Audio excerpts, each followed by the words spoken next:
comes to my crew, you won't get any argument from me. This is a parody. Paramount owns the song.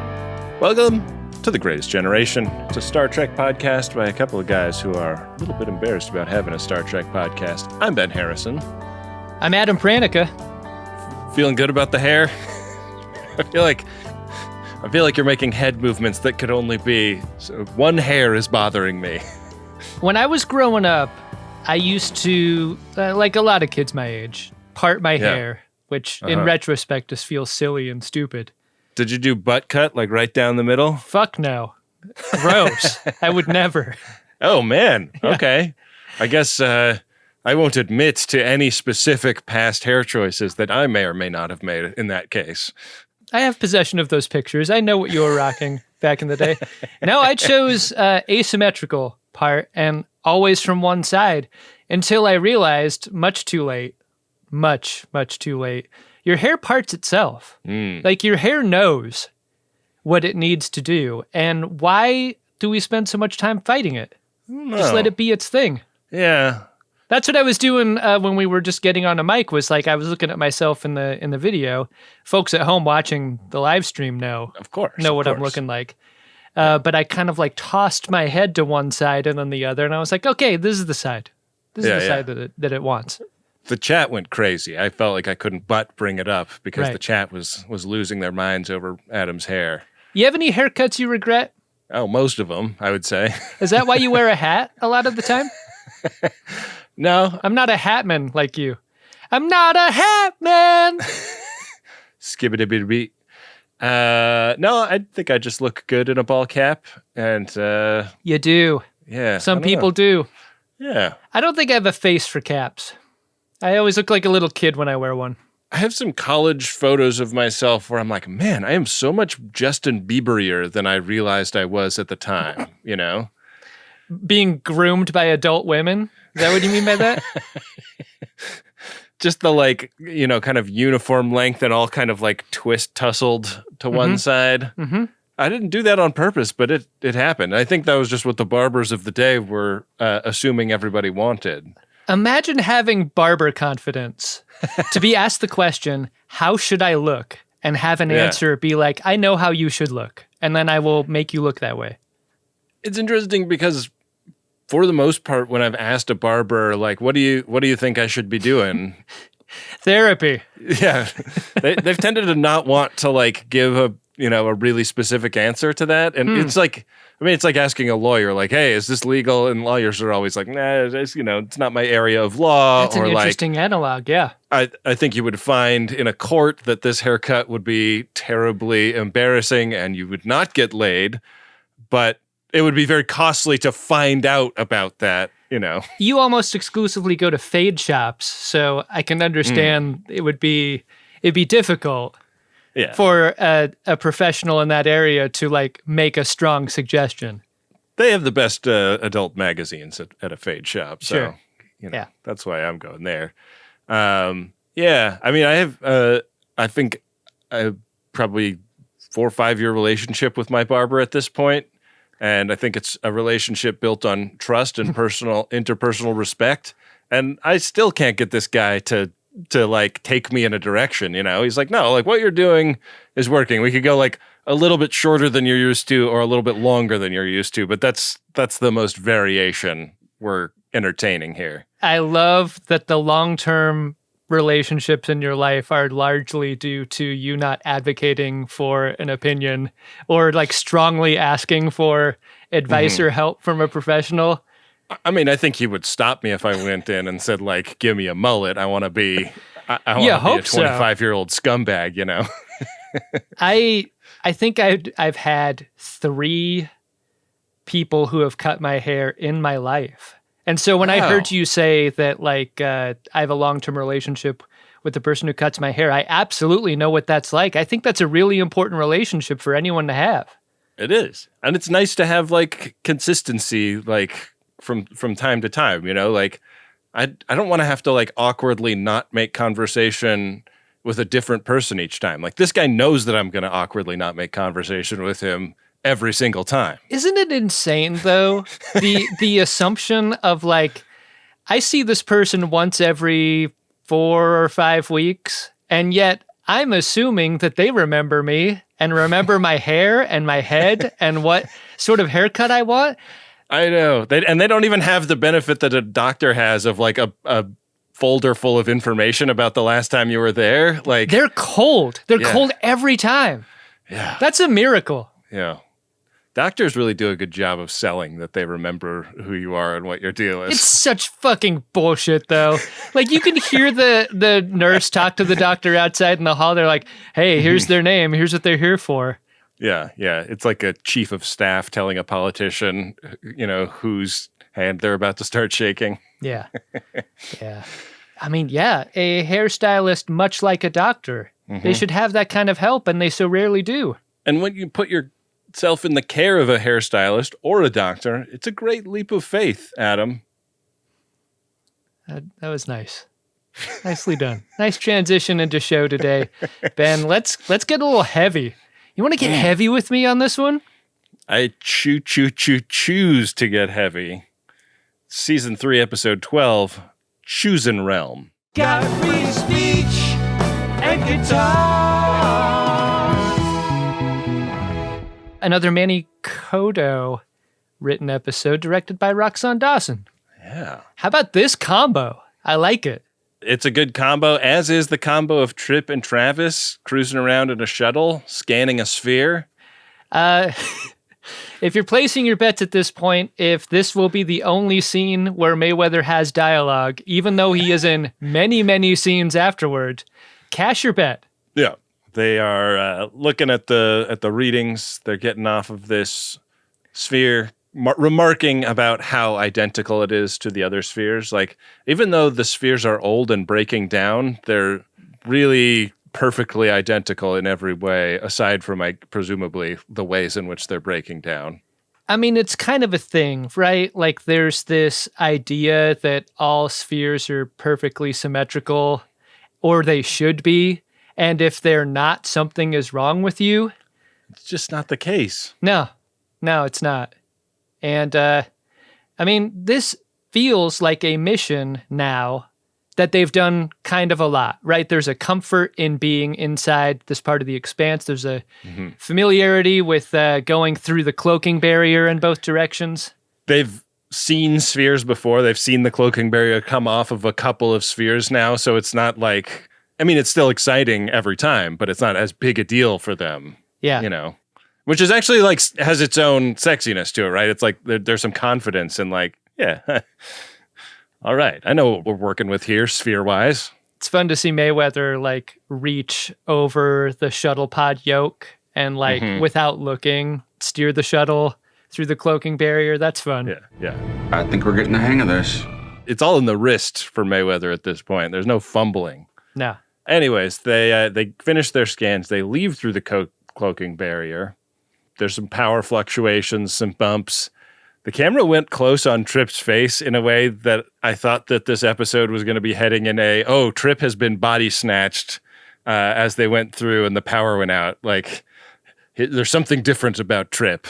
You're onto something there. There's like a code to this camera move that isn't paid off in this episode. There's a change in expression with him. Yeah. And a composition that suggests something has happened, but nothing has. Nothing's happened.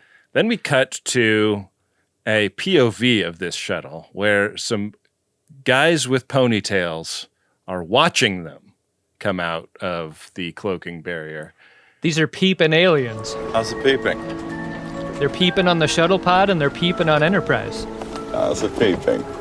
I wrote proto-Bajorans when I tried to describe these guys in my notes because they've got like it's not jewelry, it's hair, but it read as jewelry to me in this first dark, gloomy room. And what is hair if not jewelry? It's the jewelry of the head, you know? You know what else is the jewelry of the head? Balls. Working the balls. Anyways, those guys are watching them, and that's our cold open. After the theme, where in the command center playset, with Archer and T'Pol, and they're reviewing the data that was brought back on the mission we just saw. And this is great. This is going to help them map the anomalies more accurately and also tally the number of spheres, which at this point still remains kind of a mystery. There's an estimation to the number, but not quite a specificity that they're going for. But they don't get very far in this conversation before ship incoming. Yeah. And this one's got a distress signal. Distress signal, 23 people on board a ship that is trapped within some anomalies. And Archer's up on the bridge now. And the entrepreneur has now mapped enough of these anomalies that they can plot a course to get safely within range of this ship to go help these people out. And this thing looks like, you know, when you like put a soda can on the ground to stomp it into a disc so that it will take up less space in the recycling, but you kind of miss.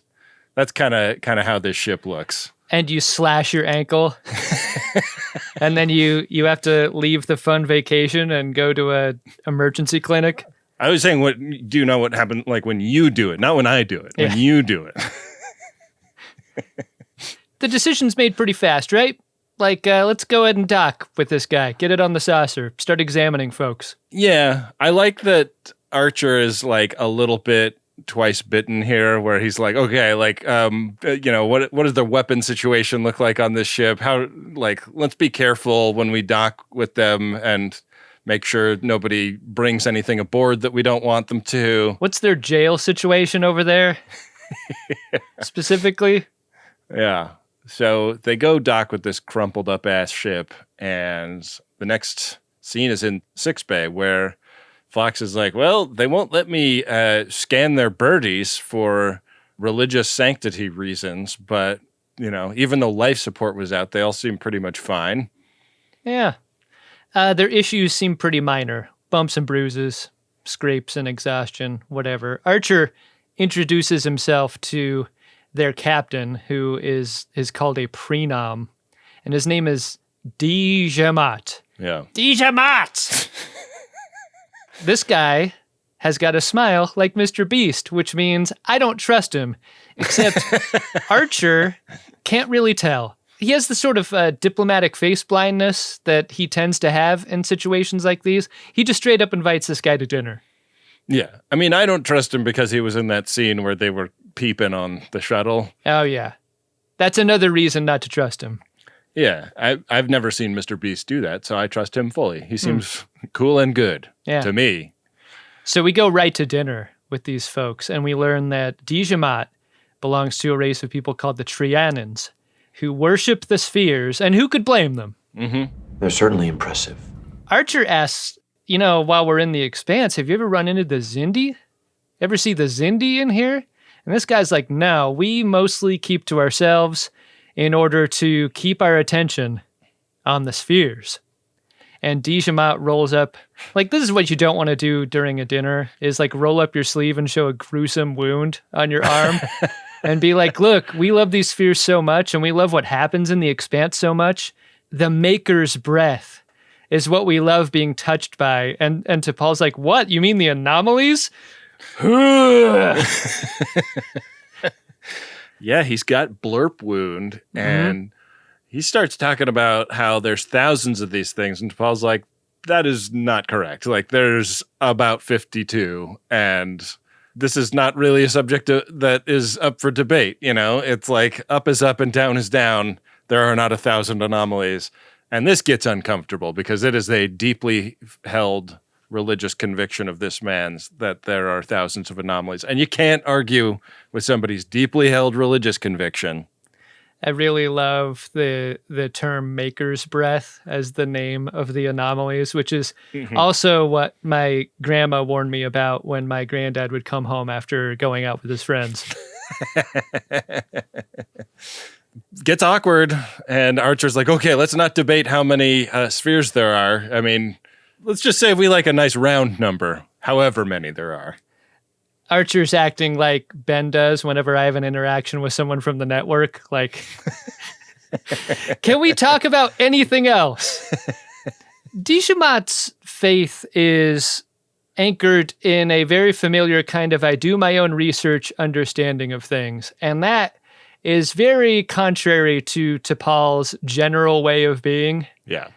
That seems to be where their friction is coming from. But hey, the subject has changed to something good. And that good thing is Dijamat's ship is going to be repaired in a few days. And that's great. He'd really like to repay the kindness by Archer. Maybe there's someone on board that I could have like an arm showing contest with. Like we could both roll up our sleeves incrementally and then like gauge the reaction from folks around. Mine being terribly disgusting, maybe you have a crew person that has something very titillating on their arm. You're never gonna let that go, are you? Archer's like, as a matter of fact, we do. I think we could arrange that. And they start planning that, and we cut to a lady from this rescued crew entering sickbay.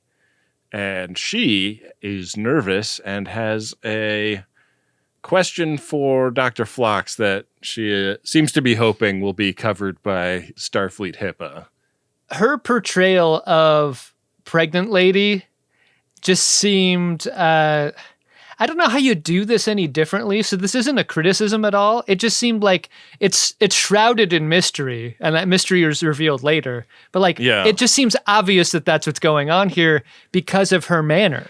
Yeah, it was also just a weird cut because it comes on the heels of Dijamat saying, like, I would like to repay your kindness, and then beautiful woman enters sickbay. It's like, what does he have in mind? Like, I don't know how these guys roll. This seems fucked up. Yeah, we also have a couple of personal spheres we bring around. If we change the words, then it's fair use all day long. Dijamat's next stop is the regular-ass mess hall, not the captain's mess. And all the food that Dijamat and his henches eat are like spherical shaped, like big jiggly Jello molds, and they got pork buns, steamed pork buns. They got grapefruits, baked Alaska melons, big juicy melons. Are they nice and firm? Or what do you think? Dijamat talks to a couple of his little buddies, and one of them is like a little like, are we doing this, Dijamat? The like evil thing that we were hinting at scheming on in the cold open. And Dijamat's like, hell yeah. Are the men in place? They're like, yeah, the men are in place. And Dijamat explains that this is all basically divine providence. Like that the entrepreneur is here is something that the sphere makers have provided to them because of their zealous fervor for their religious beliefs. This is that thing about religious fanaticism, right? Like the terrible actions you're about to take are made righteous when you put an us versus them kind of spin on it. And that's what Dijamat's able to do here. I kind of wish this scene was peppered with a bunch of spoonfuls of Jello mold and stuff. Like I wanted more food in the mess hall because like there's a shading to these characters that make it seem as though deprivation is a part of their deal. Like they're packed into these tiny ships. They worship these spheres. Their clothes aren't what anyone would say is like the best. Like I kind of wanted them to be totally energized by the food and maybe have the food be a reason to have second thoughts. Right. Yeah. Like Yarrick is like look at how jiggly this is. This is delightful. The mouthfeel? Amazing. Dijamat's actually like, I like my spheres actually really firm and hard. Like, it's what I prefer. Like, I want to be able to slap one and just have it be not moving. Yeah. And Yarrick's like, did Dijamat say that he wants it to be like a bag of sand? And then Trip is like walking around with his tray looking for somewhere to sit, and there is an open seat at their table, but then he looks at all of the food that they've selected and he like keeps walking. Yeah, you'd have to. Cut to the clarinet rental closet where Archer religion-splains the Trianon belief system to T'Pol, a person who was just in a dinner scene hearing all about this, like she wasn't listening or something. Yeah. They don't get very far anyway. They're interrupted by Dijamat, and T'Pol leaves, like, immediately. Like, in a way where if she was human would be very awkward, but as a Vulcan, that's just her way. Like, she'll leave. They just wanted to see the back of her head. Yeah. And she didn't want to hear something that Archer was going to then recapitulate to her in exactly the same terms a little bit later. Right. This way, she saves the time. I know that I'll hear whatever this guy says. So Dijamat is like, hey, evil scheme time. All of my little buddies wouldn't let you scan them because they have biological weapons built into their bodies and they can blow themselves up. And to prove that, I'm going to radio up to a dude who is sitting in a random hallway right now. And he is going to take himself out for the faith. And this guy does it. There's an Enterprise crew person walking by. She can tell something weird's going on when this guy takes his little brooch off of his chest and stabs it into his forearm. Didn't you want this person to make a choice here? Like, the idea that she just stands still and watches this happen from some remove, I wanted her to, like, go render aid to this person or get the fuck out and, like, not be able to escape fast enough. There was something about what she didn't do here that kind of bumped me. It was like deer in headlights. And I think if you kill her in a way where she's making a decision, I think it makes her death more tragic. In either of those cases. I think the Starfleet officer writing is she runs in to render aid, right? Yeah, she sees this guy have blue veins start to spread out all over his body after he stabbed himself. And she's like whipping out a tricorder and saying like, we need to get you to 6-Bay. And then she's taken out as punishment for her altruism. This actor gets all the benefit of 5 seconds of screen time in a sequence of shot, reverse shot, but like... And a wide shot and a close-up. Like there's a lot given to this performance. Yeah, I just wish a little more was given. Back in the clarinet rental closet, Dijamat is saying, look at me. I am the captain now. And Archer's like, does that make me the prenom in this case?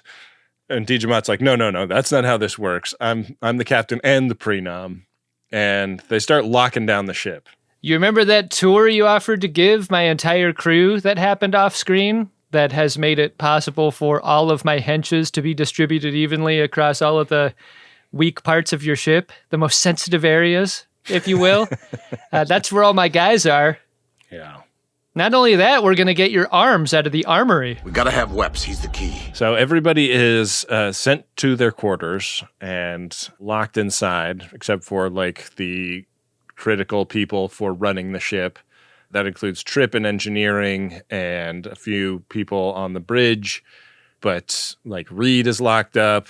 A lot of people are locked up so that they don't have to pay them to have spoken lines for the rest of the episode. Some good the Makos are in this situation, right? Like, wouldn't you have assumed that they were kind of always armed and maybe especially armed when there were strangers aboard the ship? Yeah. What exactly is your policy when you invite 26 crew people over that you've never met before and distribute them around the ship the way you have?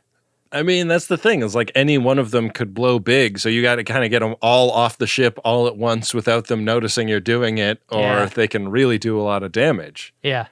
Archer and Trip are kind of talking in engineering sotto voce about what's at stake. Like we gotta play this out for a little while before we try to stop these guys, so that we can do our Xindi mission. So Trip is given pretty unequivocal orders. You got to help these guys for now, and I will figure something out. Trip is like, so the lead guy's got some stiff on his forearm. I gotta say, Cap, I kind of like that guy's deal.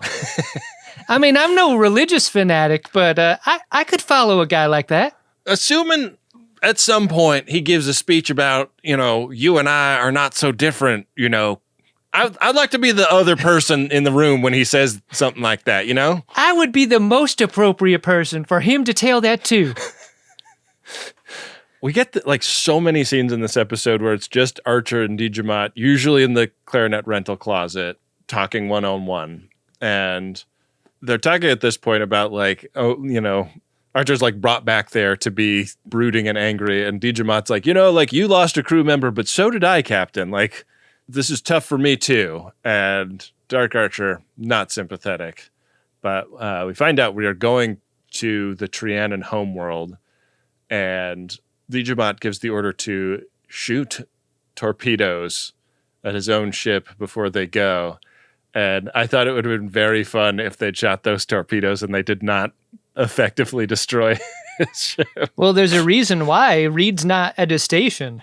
I know. To shoot them. I thought it was really intentional that the way this scene was blocked looks very much like the Reliant with Khan in charge. Like, we got some folks here that just don't belong. They're wearing the loose beige garments. You know, there's not the exposed chests of a Khan and company.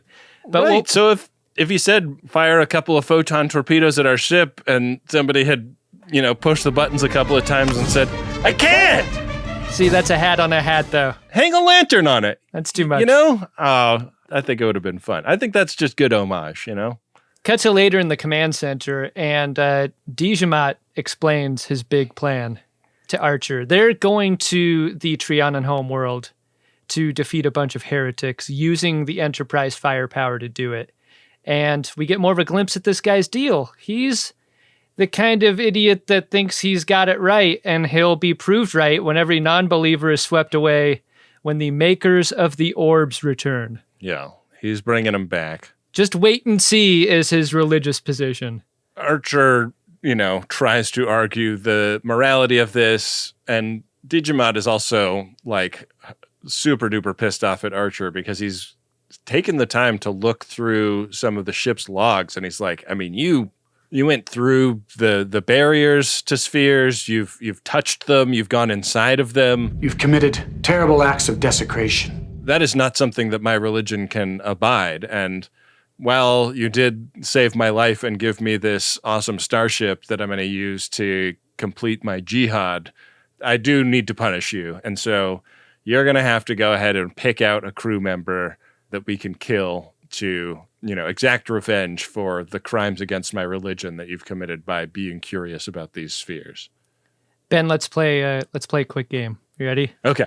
We're going to go 1, 2, 3, and then we're going to say the name of the crew person we would choose to die if we were Captain Archer here, okay? Okay, here we go. 3, 2, 1, Reed. Reed. I just think that's so interesting. Yeah. Get him out of here. Also, a thing that gets killed in this scene is all of the data that they've collected on the spheres. T'Pol was on the verge of cracking the sphere code. This might be a good moment to just talk about, as a construction of a bad guy, you want to disagree with Digimon. You want to even hate him for being such a fucking hypocrite. Do you think at this point Digimon is arch enough to solicit that kind of strong feeling?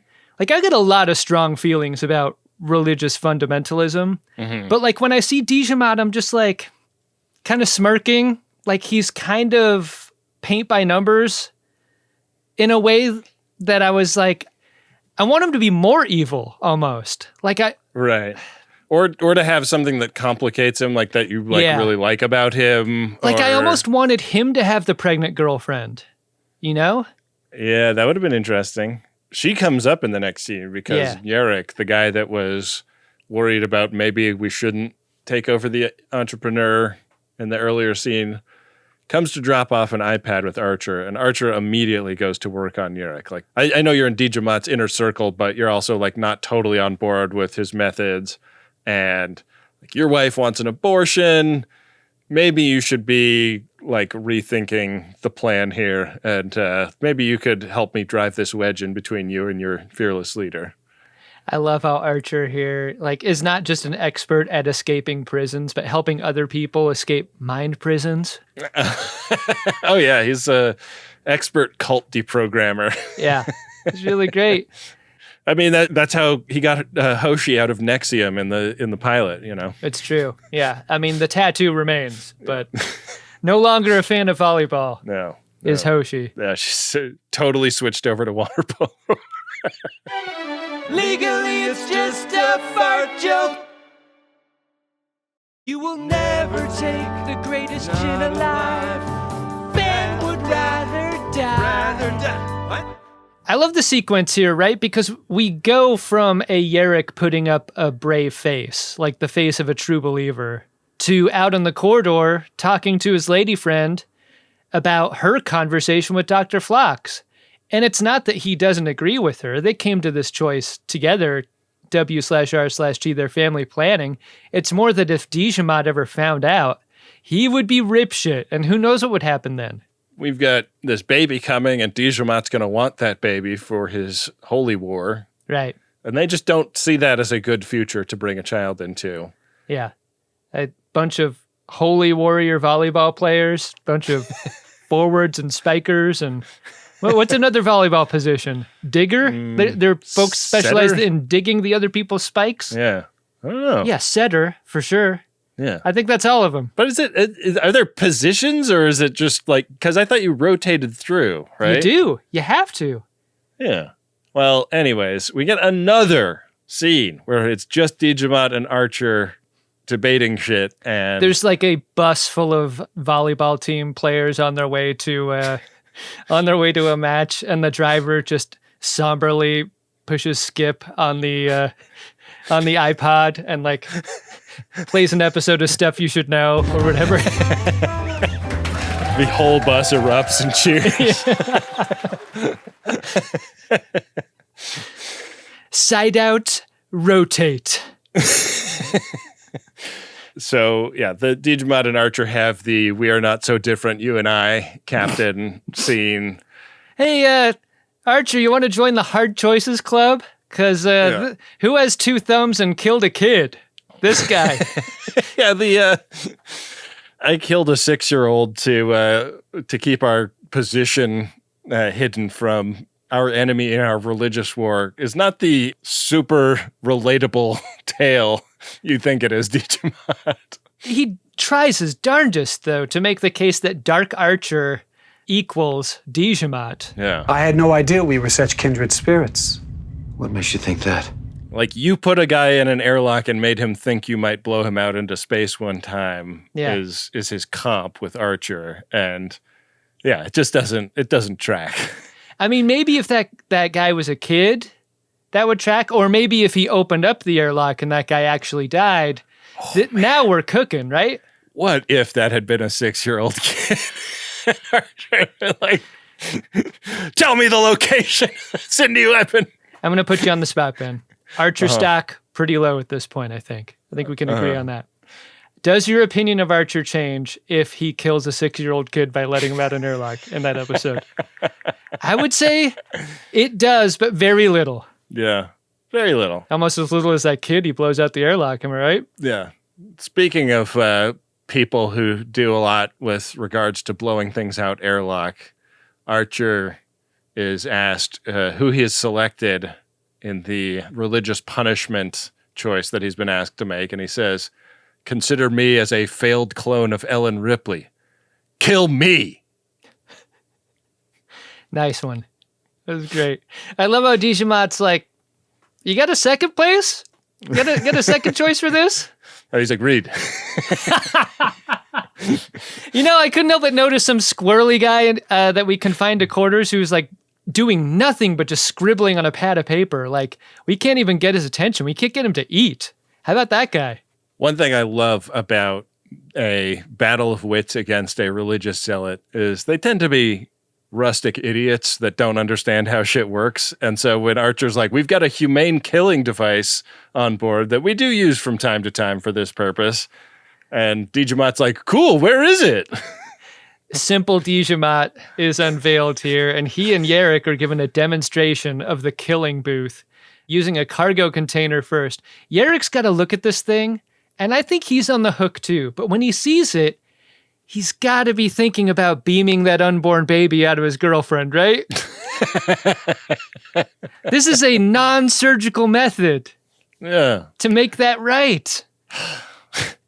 Come on, Dijamat. You've been through the fucking logs. You can look up what this thing is. That's just it. He's lazy. It's not just that he's dumb. Yeah. He's also lazy. And what I love about this scene, maybe most of all, is that we don't get the scene before it or any hint that T'Pol and Archer are like speaking in any sort of code, or there's an understanding that like we're going to do a thing, but we need to talk about it first. Right. Like they're so on the same wavelength that she knows exactly what the plan is. And when he hops on to the thing and has his last words, she just beams him harmlessly into another part of the ship. Yeah. Digimon, believing that Archer's dead, prays. If you're Archer, you got to ham and cheese this up, right? Yeah. Like brave, stoic last words. He looks at T'Pol. T'Pol hits the things, and he's like, "Ah! Oh God! Oh, God! Oh God! It's not humane after all." And I'm also pregnant. You don't know that about humans. That happened to Trip once. Ask him about it. Like if T'Pol had also like at the same time beamed a plate of lasagna to that transporter pad, like lasagna that's been reheated in the microwave so that like you've over reheated it. It's too hot. Yeah. The cheese has melted and turned into like that lace. It's broken. Yeah. That's what we need to be working with on the transporter pad. Or just like some mashed potatoes with a whisk in it would have been fun if we're doing callbacks to Trek movies. Like maybe that's a surgical implant that Archer has, like a whisk in this century. Oh yeah. It wouldn't get the inorganic material. That's just nature of the humane killing device. And Digimot's like, humane killing device. If you could even hear yourself. You know, often in crematoriums, there's like the ashy, shaly matter, but also the hard stuff. The hard stuff being the fillings and the whisks and so forth. Sure. So, Digimon and Yarrick have a little debate about whether it is okay to kill in the name of the sphere makers. And Digimon is like so zealous at this point that he's like, even asking is heresy. Yeah, you know what? You're kind of sounding like an H right now, Yarrick. You doing that on purpose, Yarrick? Chastened, Yarrick leaves, and we go to 6 Bay, where Porthos is hanging with Phlox, and he's in like an AOL chat room with Archer, who is transmitting from another part of the ship. Yeah. Archer is like, you up? And Dr. Phlox is like A/S/L.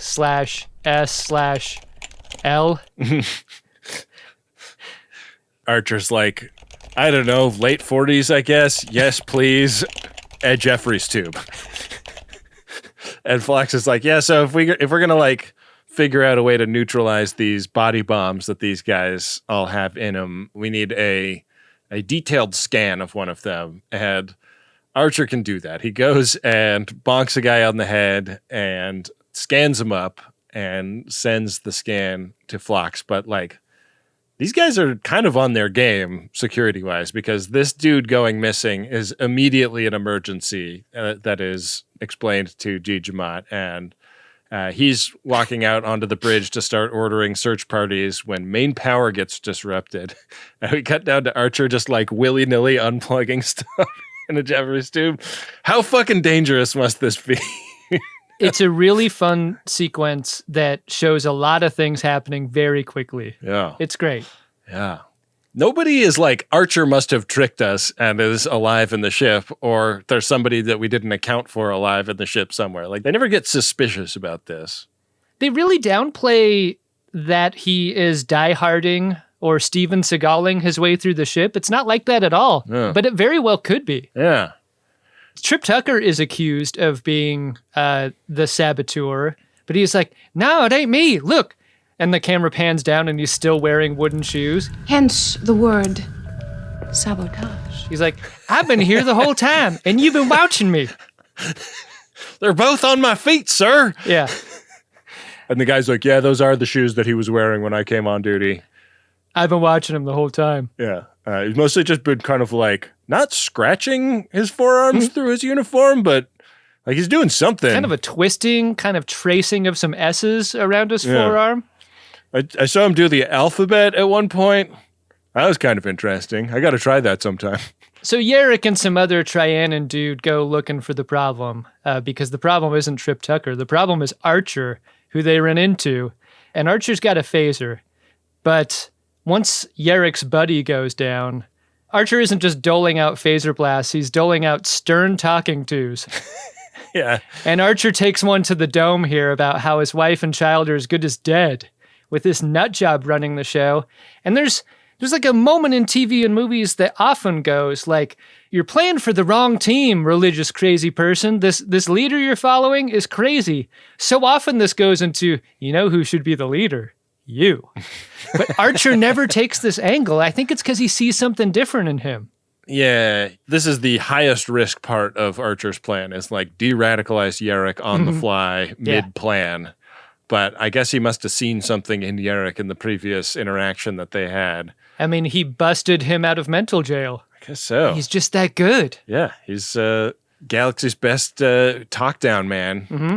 They're having this conversation when some other Trianon ships show up, and these are the heretics. And we find out from Yarrick that the religious dispute is over the number of days it took for the Makers to create the Delphic Expanse. These guys believe 10, Dijamat and his guys believe 9. And they've been fighting a bloody war for centuries. Fucking 10 dayers. I cannot believe it. Crazy. And I've got faith of the far heart. Legally, it's just a fart joke. What number of ships represents a fleet versus a convoy versus however many ships this is? Yeah, it's described as a convoy. It's 4. This is what I'm getting at. Like, I think if it's 5 or 6, it's a fleet, right?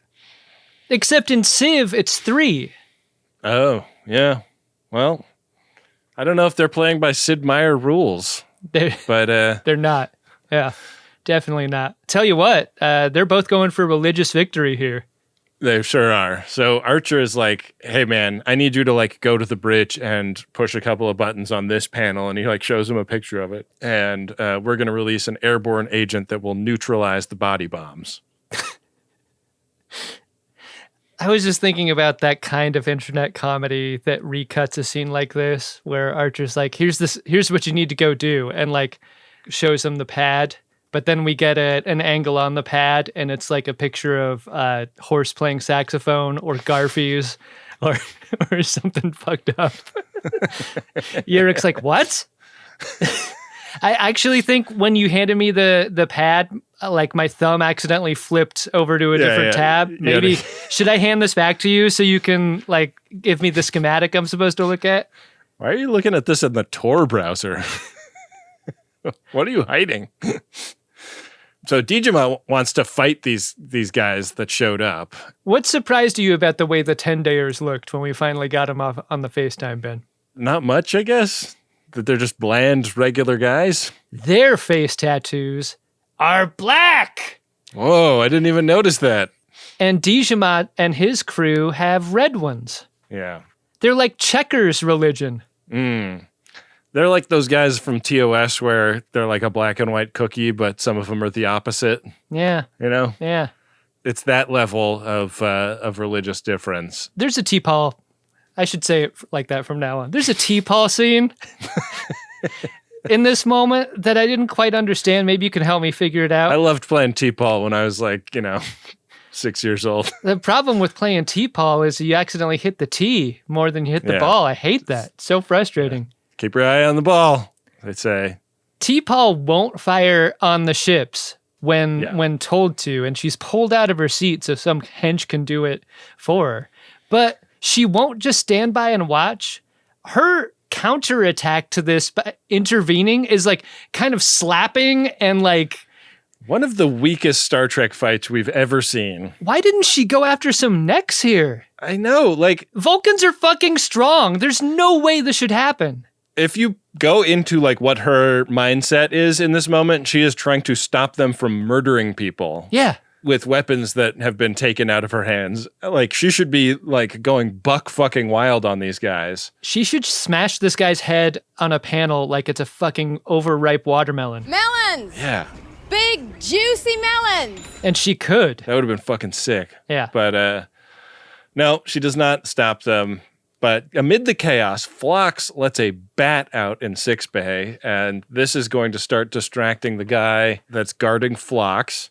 Archer goes and gets Reed and tells him that they need to spring all the Makos from their quarters so that they can take back the ship. Dijamat is like fighting the heretics. He gets some of them to start retreating, but he's like chase them and kill the rest of them. That's when Yarrick goes and sneaks off and reroutes environmental control so that Phlox can use the distracting bat to inject his guard with something to knock him out and rig the airborne toxin up to some gadget so that it will distribute it throughout the ship. How much do you like the bat plan?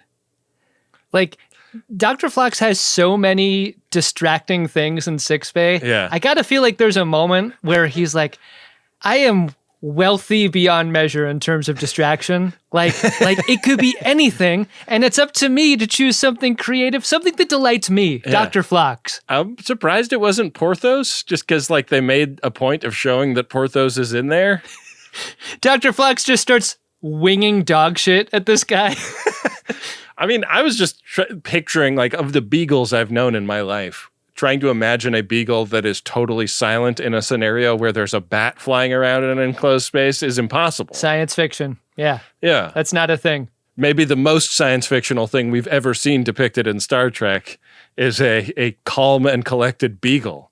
I love how Dr. Phlox kind of becomes a vampire here by hypospraying this guy in the neck to take him down.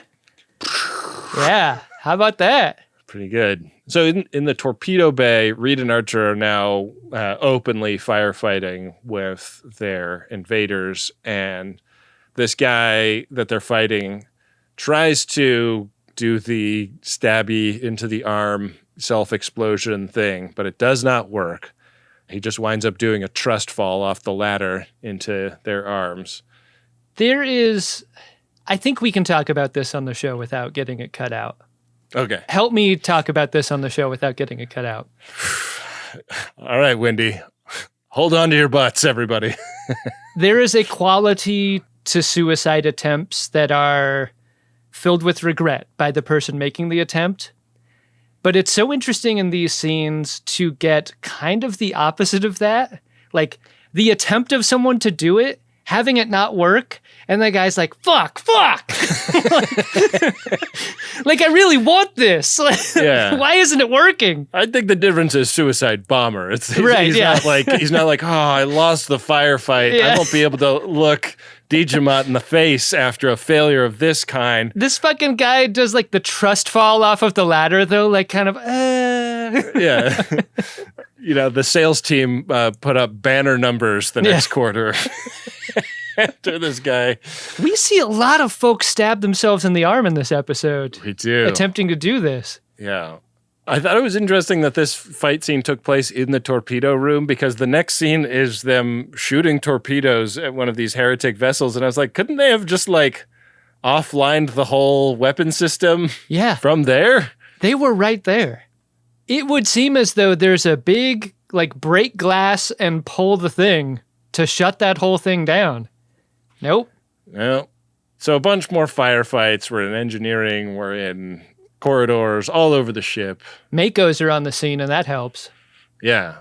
One of these Makos looks like she's about to lose a hand-to-hand situation with one of the invaders when the lady who wanted the abortion shoots him in the back. She takes out one of her own, and they sort of get the ship under control. They turn off weapons. Archer reveals himself to Dijamat on the bridge, and he's like, ha! I wasn't dead this whole time. And Dijamat's like, fuck, I should have realized when anything happened out of the ordinary the moment after we dematerialized you. I mean, he's not the only one receiving bad news. Yarrick is told that his lady friend switched teams after becoming pregnant. He's like, fuck, I heard about this happening, and now it happened to me. I thought it would have been real fun if Archer had tried to play it like, I've been resurrected by the sphere makers. You're wrong, Digimon. Dude, I wanted that so bad. Like the angle up and in on Digimon, and he's like, you're supposed to be dead. Yeah. There's a lot of restraint in this episode like that. Like, I think we've noted it a few times, like, wouldn't it be cool if, but like... Because like Captain Picard could and would never like play on somebody's religious beliefs, but I feel like Archer is in enough of a Wild West that he could and would. Yeah. Guess who rose from the dead, bitch?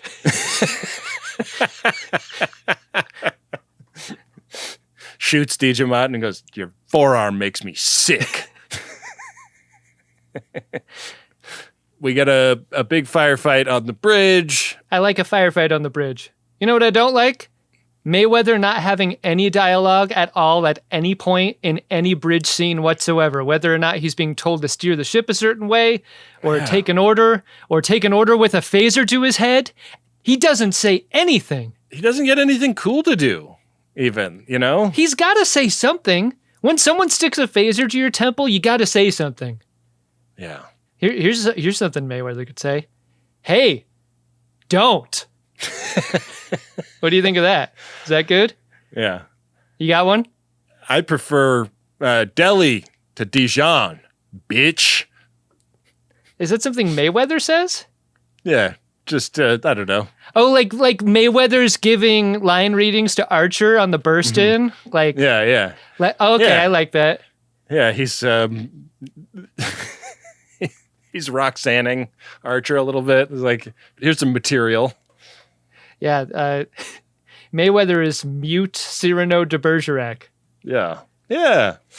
So they're still in the fight with the heretics who are shooting from outside the ship, but Archer blows in a hail and gets the attackers to stand down.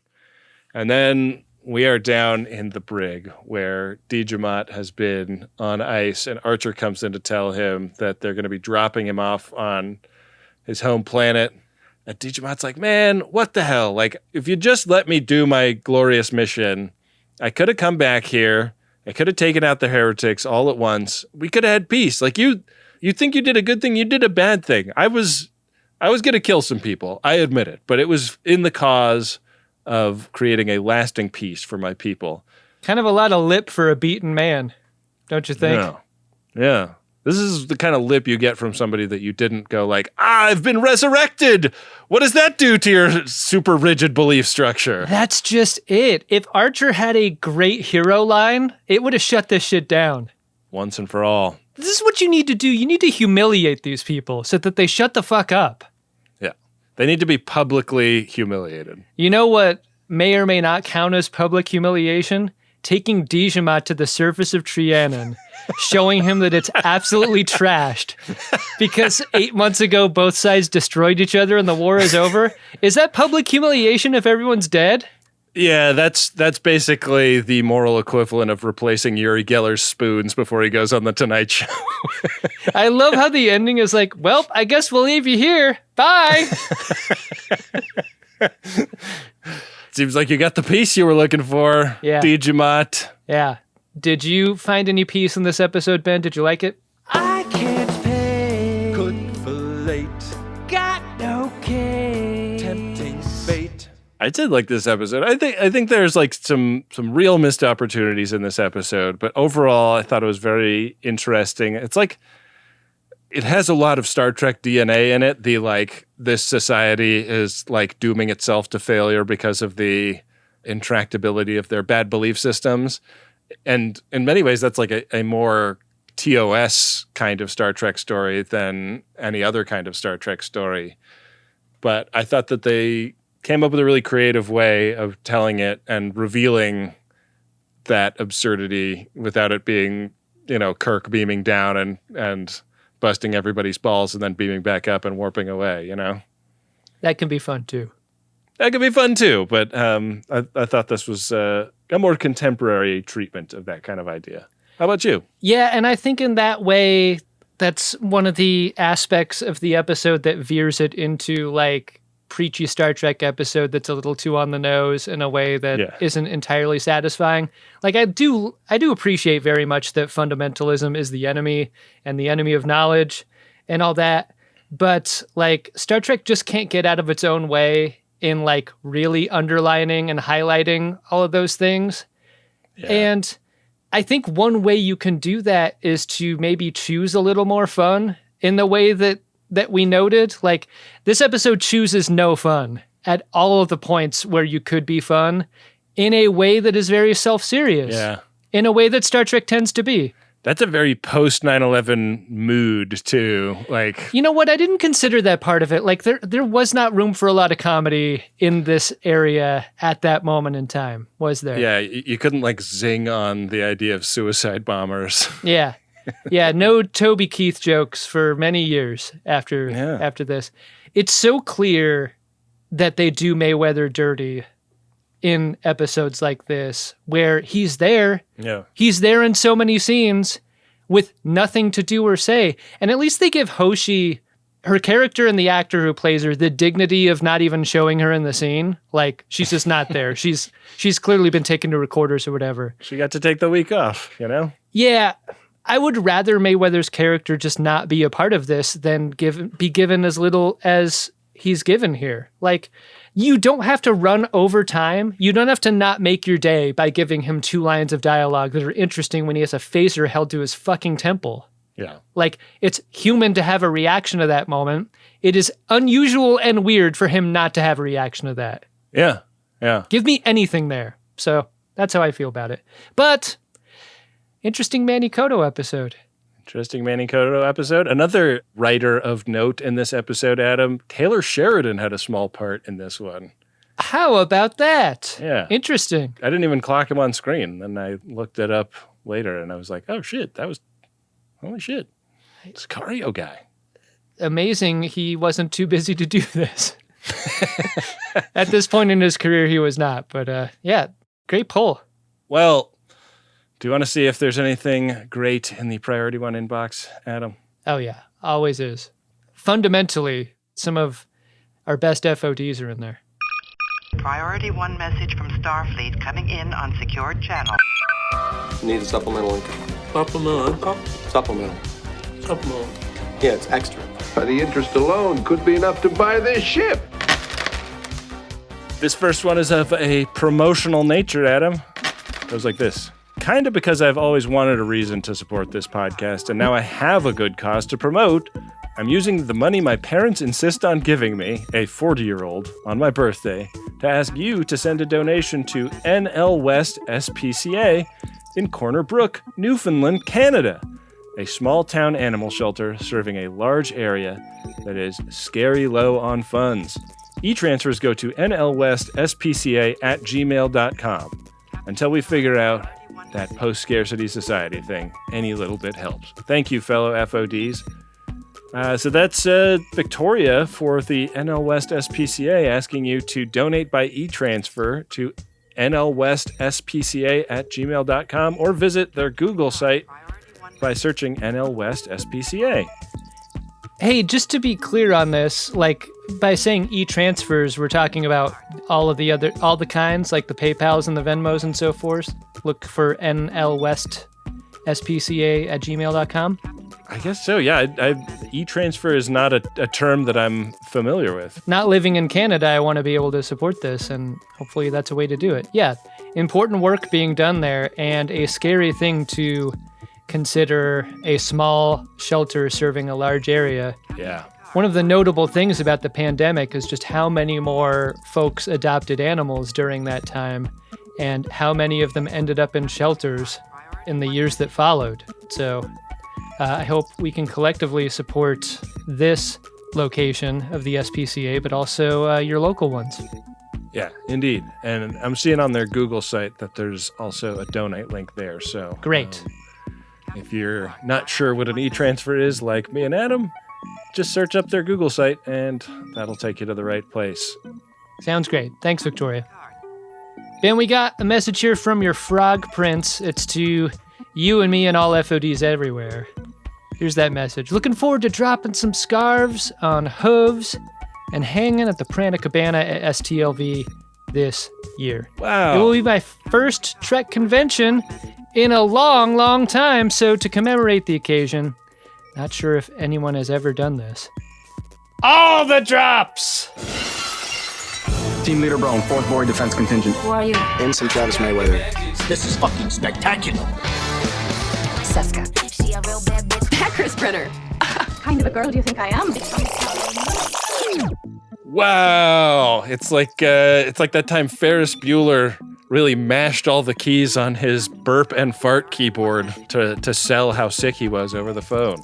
Yeah, STLV, you guys, next week. Amazing. So be like your frog prince and meet us out there. We're going to be there every day of STLV.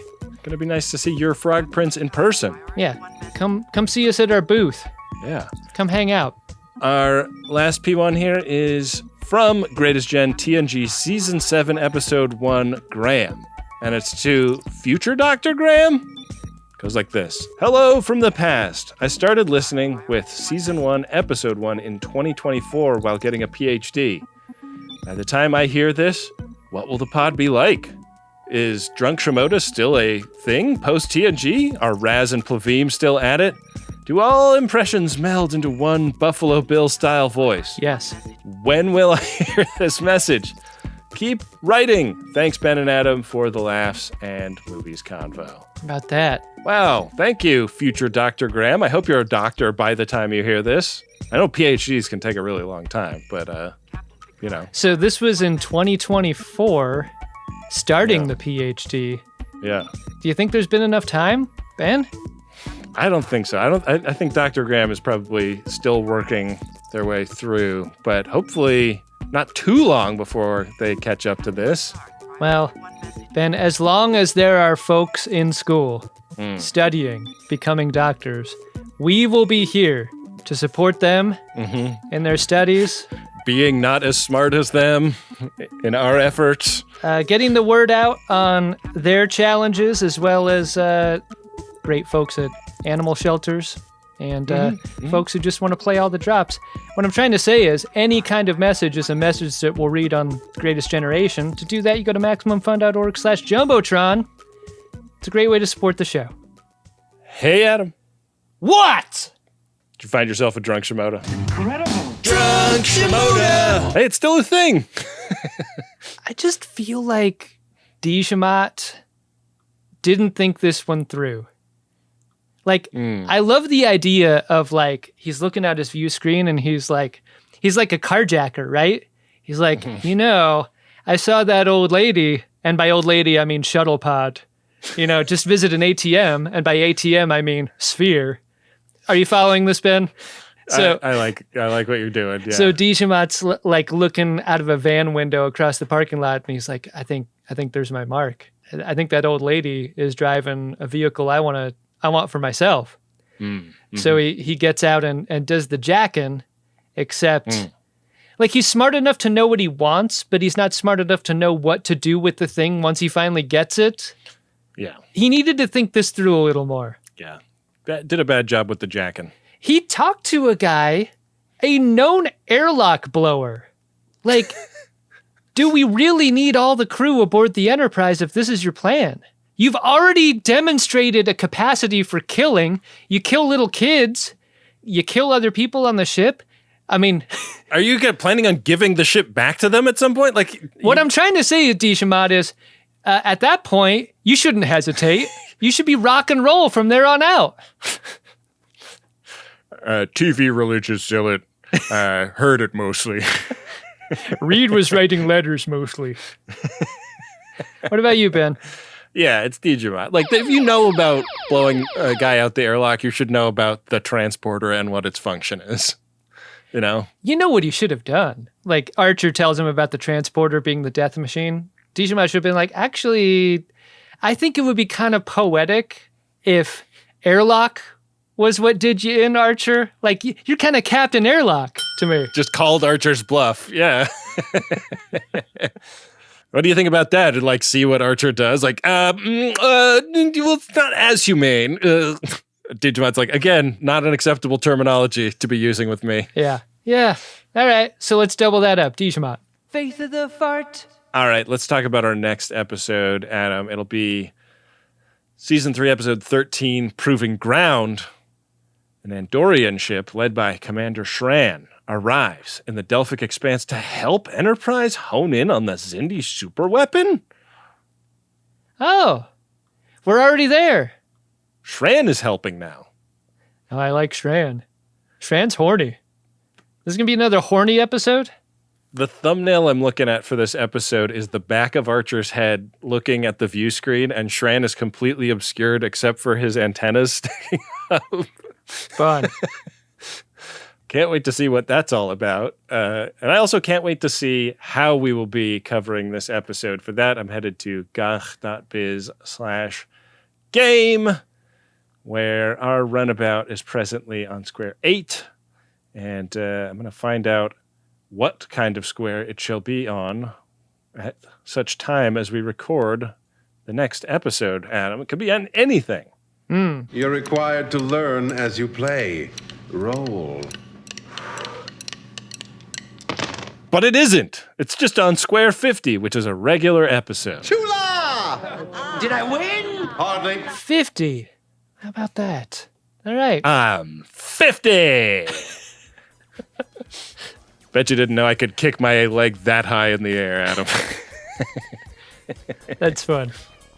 I'm grateful for all the support we get for this show, Ben. You can show your gratitude. Go to MaximumFun.org/join. Getting on a support plan. Just $5 a month. With the number of episodes we put out every month, That's worth it. $5 a month. That's a deal. That's a steal. It really is. Yeah. You can't get anything for $5 anymore. And the price not going up year after year. Yeah. Amazing. Yeah. What price but this has not gone up year after year? Impossible. Got to thank Wendy Pretty, our producer and editor, for all of the hard work being done on every episode of this show. Also got to thank Bill Tilley, our Xindi Wartime consigliere. Both of them are going to be at STLV. Oh, yeah. Look, I'm looking forward to a lot of aspects of STLV, but like getting a lot of the gang back together, it's fun. It's going to be fun. Got to thank Rob Adler, our social media director. Follow all of our online stuff by following @GreatestTrek on various socials. I think we're pretty much focused on like Insta and Blue Sky these days, but we're in a lot of other places too. We have friends everywhere. We have friends everywhere, and you should be on our mailing list. Know all of the things going on by being signed up for our mailing list. Yeah, you want to know exactly where we're going to be on any given day at Star Trek Las Vegas? Not in a creepy way, just in a way that gives you a general understanding of how to have a fun and not weird interaction with us. The newsletter's a great thing to have. Sure is. That's where we put information like that. Well, with that, we will be back at you next week with another great episode of Star Trek Enterprise, an episode of the Greatest Generation Enterprise, where we're on the stream and somebody's doing like the bunny rabbit ears behind our heads. You can never see who's doing it. Oh yeah. You know, just can't tell what's causing that. That's a fun Andorian bit, isn't it? Yeah. Oh, there's an Andorian behind you. Yeah, exactly. That's fun. That's real fun. Make it so.